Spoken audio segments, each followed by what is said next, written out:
What if I told you that deep inside a cave, hidden from the light of day for tens of thousands of years, there exists a painting that seems to defy the limits of human knowledge at the time it was created? This is not a tale of aliens or time travelers. It is a story embedded in pigments on stone, a silent witness to the minds of our ancestors, and a puzzle that challenges our understanding of history, cognition, and the very nature of human perception. In 1994, archaeologists stumbled upon a series of cave paintings in southern France, in a place called Chelvet Cave, where some of the earliest known examples of human artistry were preserved in near-perfect condition. Among the familiar depictions of bison, horses, and lions, one image stood out, an enigmatic arrangement of shapes and lines that seemed to represent a celestial event far beyond the knowledge we would assume prehistoric humans could possess. At first glance, it appeared abstract, almost random. Yet upon closer analysis, astronomers and cognitive scientists suggested it might depict the positions of stars and planets, an alignment that would only occur once every several thousand years. The implications are profound. If accurate, these paintings indicate that the human mind, tens of thousands of years ago, was already capable of abstract thought, pattern recognition, and long-term observation of phenomena beyond immediate survival needs. They challenge the conventional timeline of cognitive development and force us to reconsider how knowledge, perception, and culture co-evolved in early human societies. But why does this matter today? Because understanding the depth of our ancestors' cognition reshapes how we think about human potential, adaptation, and the very architecture of the mind. The cave painting is more than art. It is a record, a cognitive fossil, a signal sent across millennia. It invites us to explore the relationship between the brain, society, and the universe, reminding us that knowledge is not only functional but profoundly imaginative. When we look at these ancient images, we are not merely seeing animals or geometric shapes. We are glimpsing the earliest manifestations of abstract reasoning, the ability to encode complex environmental information into symbolic forms. This is the foundation of science, mathematics, and philosophy. Consider the brain as a complex adaptive system, a neural network constantly processing, predicting, and encoding information from the environment.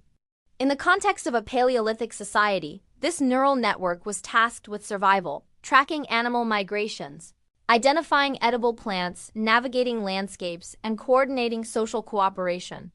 Yet, within this survival framework, the same neural architecture allowed humans to step beyond immediate necessity. The painting in Chelvet Cave exemplifies this leap. Here, the brain is no longer just responding to the environment but representing it in ways that abstractly map temporal and spatial patterns. In this sense, the cave becomes a kind of proto-laboratory, a space where early humans experimented with cognition itself, externalizing their perception into a durable medium. But why would a society invest time and energy into something that is not immediately utilitarian? This leads us to consider the adaptive function of culture and collective behavior. Humans are not only individuals but nodes within an energy network of social interaction. Knowledge, rituals, and symbolic representation propagate through this network, stabilizing group cohesion and facilitating cooperation. By creating art that encodes complex information, prehistoric humans may have been not only observing the world but also teaching, sharing, and synchronizing communal knowledge. In other words, the cave painting is both a cognitive artifact and a social signal, a demonstration that the collective mind can exceed the sum of individual survival strategies. This dual function, cognitive and social, is mirrored in the way modern brains process information. Neuroscience tells us that abstract thinking, pattern recognition, and imagination are deeply tied to the default mode network, a set of interconnected brain regions active when we reflect, plan, or engage in creative thought. The same network that allows a modern physicist to model planetary motion may have been engaged when a Paleolithic artist arranged lines and shapes to encode celestial patterns. Here, perception, memory, and abstraction converge, revealing the timeless architecture of human cognition. Imagine for a moment standing in that cave, thousands of years ago, surrounded by darkness, holding a piece of charcoal or ochre. Your brain is not merely capturing the present moment, but projecting understanding across space and time, attempting to encode a pattern that might only be fully understood millennia later. This is a profound illustration of the brain's predictive and representational capacity. the very same mechanism that underlies scientific inquiry and philosophical reflection. Yet, the painting also forces us to question the limits of perception. How did these early humans conceptualize timescales far beyond their lifespans? How did they model celestial alignments without telescopes or mathematical notation? Here, psychology offers an insight. Humans are inherently pattern-seeking animals, and the ability to detect regularities, cycles, and anomalies in the environment is deeply adaptive. What seems like knowledge beyond their time may in fact be an emergent property of systematic observation, memory, and abstraction. In this sense, the cave painting is a testament not to supernatural insight, but to the iterative power of the human mind, capable of bridging immediate sensory input with conceptual representation. If we take this further, the implications extend to the philosophy of history itself. History is often viewed as a linear sequence of events, but the discovery of such cognitive artifacts suggests that the human mind has always operated in a layered temporal framework, perceiving, recording, and interpreting events in ways that transcend immediate survival. The painting embodies a temporal paradox. It is a message to the future, encoded by minds shaped by the past. It challenges the notion that early humans were simple or purely reactive. Instead, it suggests that intelligence, curiosity, and abstraction are ancient traits, deeply rooted in the evolutionary architecture of the brain. What about the social dimension? Anthropologists emphasize that symbolic representation reinforces communal memory, identity, and norms. By creating images that encode complex patterns, humans were stabilizing collective understanding and enhancing resilience. In high-stress environments where survival was contingent on accurate prediction and coordination, the ability to externalize information into durable forms provided a cognitive buffer. The cave painting, in this sense, is not just art. It is a survival mechanism, a form of information storage, and a medium for cultural continuity. This leads us to a subtle twist in understanding adaptation. Often, we equate strength with immediate utility, with visible outputs that enhance survival. Yet, what seems esoteric or abstract, a pattern of lines on a cave wall, may actually serve a protective function at the societal level. By encoding knowledge in symbolic form, early humans reduced cognitive load, synchronized group behavior, and created a repository that could be transmitted across generations.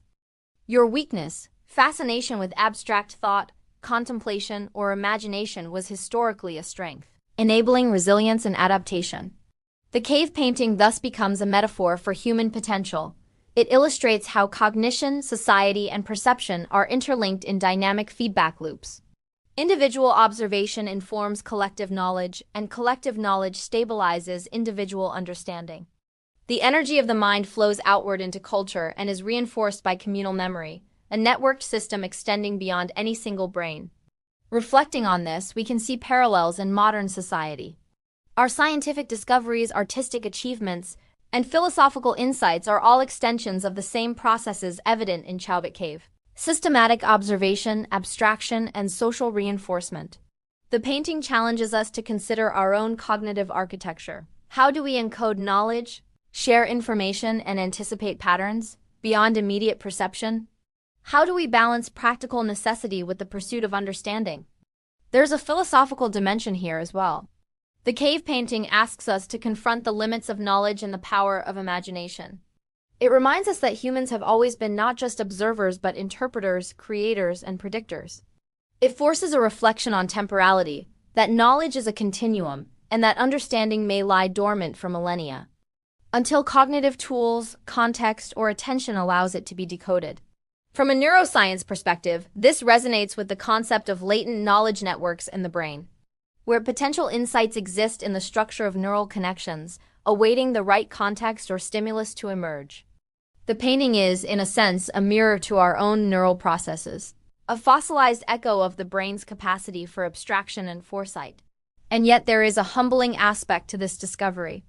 It reminds us that cognitive and social sophistication is not a product of recent history alone. The human capacity for abstraction, observation, and communal knowledge transmission is ancient, resilient, and adaptive. The cave painting, therefore, is both a window into the past and a lens through which we can examine our present.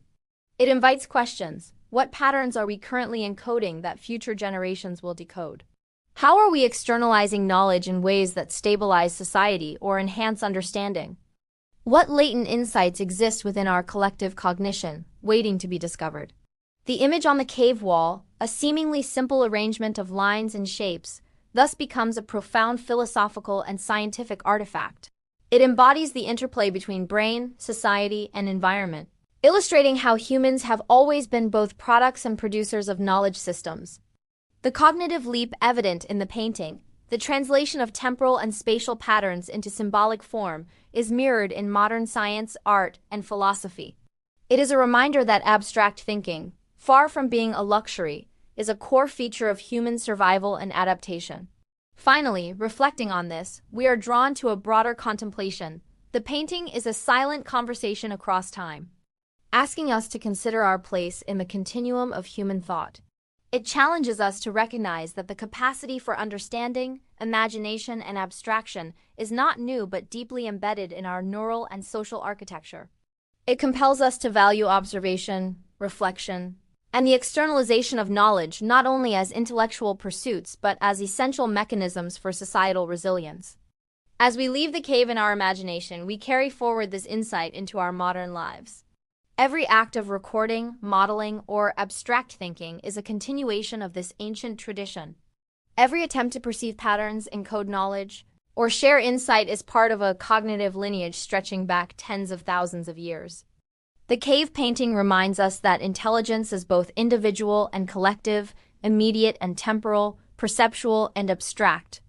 It is a signal from the past that resonates with the present, a message encoded in stone, pigment, and cognition. So, as you reflect on this, consider what knowledge are we encoding today that future generations may decode? What patterns do we observe and transmit, knowingly or unknowingly, into the network of human understanding? The cave painting is more than a historical artifact. It is a philosophical mirror, a cognitive beacon, and a testament to the enduring power of the human mind. If it inspires you to look deeper, question assumptions, and explore the hidden architecture of thought and society, then the artist's intention continues to resonate across time. Share your reflections in the comments. And if you want to continue exploring the intersections of history, cognition, and human potential, make sure to like this video and subscribe to Passlens, where every artifact has a story, and every story illuminates the pathways of the mind and civilization.